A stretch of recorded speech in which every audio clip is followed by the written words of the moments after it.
I'm Danielle McCartan here from Bowmore Lanes and Chelsea Piers at another McCourty Twins event. This is, I think, our third together. It's cool.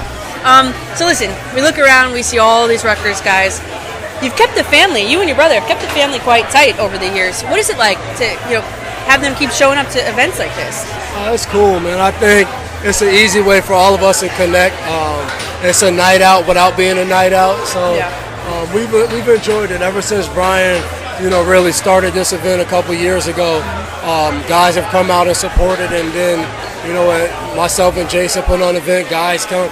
So whenever someone puts on an event, you can count on the Rutgers guys being there, and I think it just shows that we all had a genuine relationship while we were at school, that we've continued just to build on that now, sharing advice about being dads, husbands. So it's been great friendships built. Now, are you a good bowler? Because was that you this morning talking some smack on Twitter? Yeah, I'm pretty good. I'm rusty. Back in college, we used to go every week. Oh, yeah? So my high back then was, I think, 208. Well, that's pretty good. So hopefully I tap back into that. Sometimes you have a flashback and you get hot. So with the pressure on, that's what I'm expecting from myself. Yeah, I still need bumpers, so I don't know about that. That's not good. Sorry. So listen, Rutgers was the most represented school in the Super Bowl this year. What is going to be the trickle-down to the current program at Rutgers now, having that? I just hope it's encouragement to, no matter what other people outside the building think of Rutgers, powerhouse, non-powerhouse, to just keep going. I think these guys are in better hands than when we were there. They're in the Big Ten. They play in big games. They're playing against some of the top teams in the country every week. When we were there, we were in the Big East, where people didn't consider a really good football conference, really basketball. And we had the most guys in the Super Bowl. And I think that just shows that we had a lot of guys who were hungry. Went to Rutgers for a reason, to be the first guys to do a lot of different things. And we've just continued to build on that. And whether it's, the wave of guys like myself, Jay, Brian, Westerman, Zuta, or the next wave of Duran, Logan, and Coleman, Sanu, those guys have just kept doing it. So we just need the next wave to keep doing the same thing and just pass it down. You're not even in the view, bro. That's why it might be wide lens. It's probably wide lens. It might be wide lens. This is my time. Didn't you go in already? Yeah, but you got Super Bowls. I don't. Listen, speaking of Super Bowls, Super Bowl 51, biggest comeback in Super Bowl history. Take me into the locker room. I love this question. Take me into the locker room at halftime. What was said, and how did that even happen? I feel so bad because everyone asked me that question and nothing was said. I think maybe because we had a whole game plan for halftime at the Super Bowl, because it's so much different. Right. It's 25 minutes instead of the regular 12 minutes. So Bill had already went over exactly how halftime would go. I'm sure. So we went in exactly with that. We had 5 minutes to yourself. Right. Then we would come meet for 5 to 8 minutes with the coaches. Then you had another 5 minutes by yourself. And then we would come back, meet with the coaches again. And the first time we met was to go over what just happened. Second time is what we're going to do.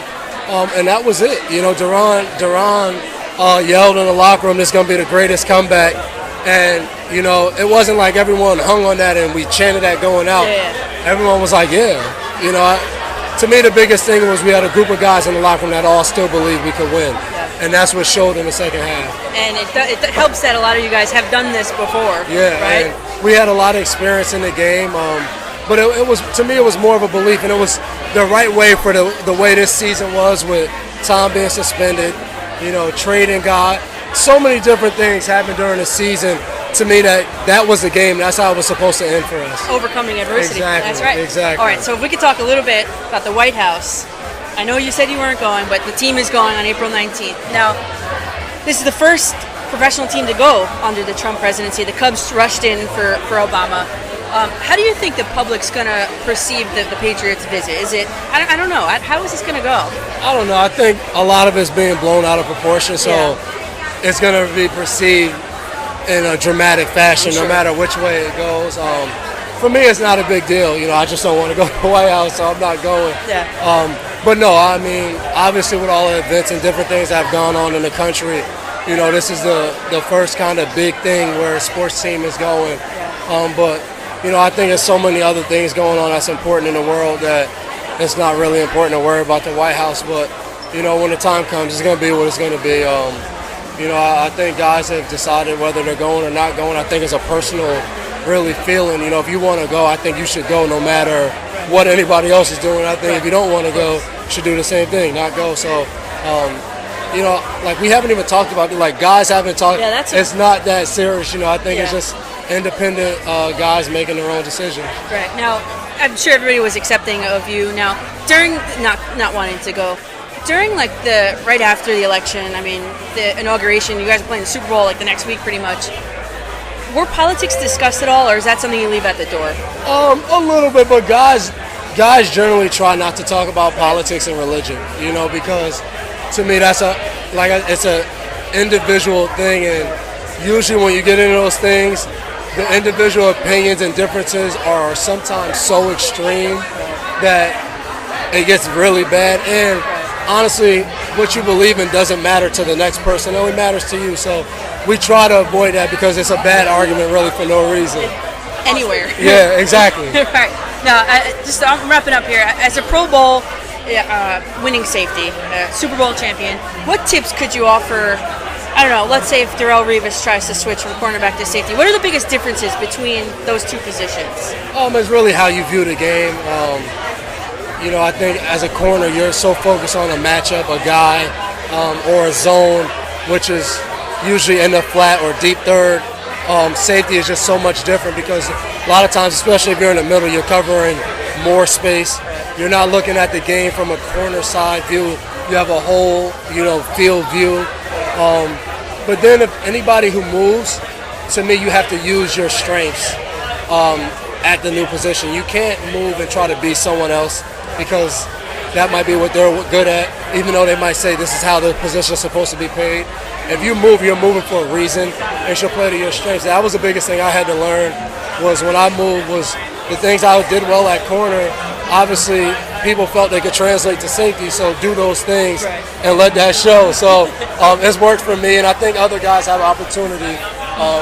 He would have been a great safety if they didn't move him to receiver. He'd have been my safety when I was a corner my senior year. Weren't you a quarterback too? No, he just didn't throw far. He's not a quarterback. I did it all. Glad to see there's no bad blood here, guys. Oh, that's one of my best He was friends. texting after the game. Well, I texted him immediately after I told him, I said, congratulations. Like, I'm proud as hell of you guys. Chat going. Yeah. Doing Logan. Yeah. I just texted him immediately after the game. It's nothing but love. Yeah. Honestly, that's what you want. You go to school and you compete with guys. What better way than playing at the biggest game of the year against some of your friends? Some of your friends, especially like, I mean, me and Logan are college roommates, but me and D-Mac, when we played my freshman year and his senior year, we went against each other every single time in one-on-ones. So it was like... So if it's not you, you're glad it was him kind of thing, or them. It was a lot of fun. Leading up to it, playing the game. I mean, we talked the whole time. Trash talking. Yeah, it was great. Oh, like, that's what we do. We did it in college, and then we did it in the... You saw him and Logan had the heated grabbing each other's face, man. It was like trying to win out there. We trying to win. You don't know how hard it is to get there. Yeah, it's true. I tell people all the time that once you get there, you honestly don't know if you'll ever be back. Right. You always say we'll be back next year, you don't know. Yeah. But it's extremely hard. Yeah. I'll grab him in a little bit. Would you say the transition is easy or not so easy? I think it's a learning curve, but I think if it's natural to you, it'll come. Yeah. Not everybody can move, you know. Some guys are just good corners, you know. Like in my opinion, I think Revis is still a really good corner. Yeah. You know, I think. But the thing is now, there's been enough corners that moved to safety. You know, not just myself, but a ton of guys that have done well. Right. So now, anytime, everyone always wants to. I mean, Jason gets the same thing. People say he should move to safety. If it works, it works. But if not, just keep being a good corner. Now, have you heard anything about a Revis reunion in New England? I just seen the things people tweet. Yeah, me too. You never know. I know. That's how I find out things from too. Twitter. So.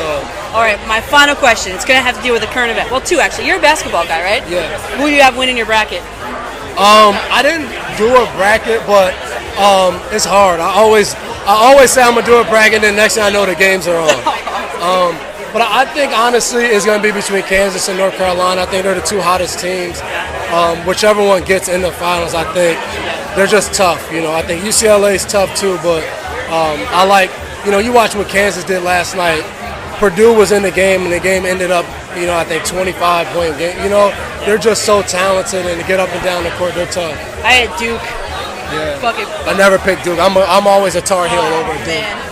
Okay, so my last question is, current event now, Monday, the vote is going to be for the Raiders to move to Vegas or not. I'm sure it's going to stall, but it seems to be that it's going to happen, it seems to be, and your owner is behind it. Robert Kraft is pretty much behind it. What would you think? Like, you are the opposing team, you're coming into Vegas. Is it a good thing?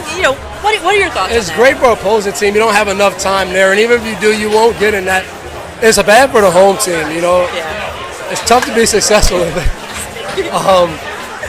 I always say I think Miami's a tough place too. Those cities that any day of the week you can go do something for young guys, that's tough. Yeah. But I think it would be cool, to have a team in Vegas, be there for some guys all year round, opposing team coming in, places to eat, things to do.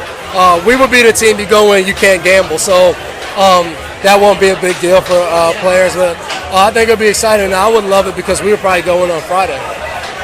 Can't beat that. Yeah, so we should move this to the pool parties in Yeah, Vegas. I know. I'll be there. All right, I'll let you go. I know there's a lot of people you have to go and see, but all right, I'm Devin McCourty. Appreciate you coming. Devin McCourty, thank you. Thanks for having me every time. This is great. No problem. We'll see you at the football camp over the summer. Yeah, I'll be there. I'm gonna bring my cleats. We'll have a Okay, race. I'm ready for that. All right, let's do it. All right, thanks.